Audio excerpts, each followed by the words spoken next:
Here I have Nokia G60, and today I'm going to show you how to take a live photo or motion photo on this device.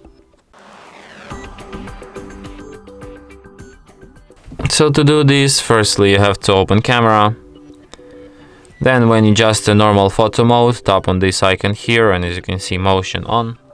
And now, let's take this motion photo.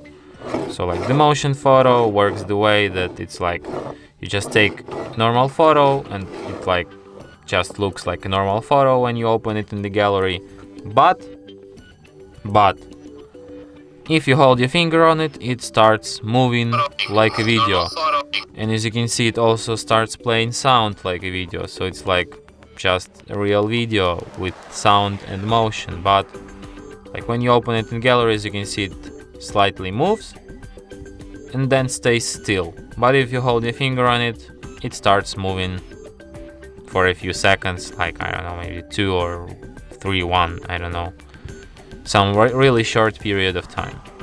So yeah, that's how it works. And that's it. Thanks for watching. If you find this tutorial useful, don't forget to hit that like button and subscribe to our channel.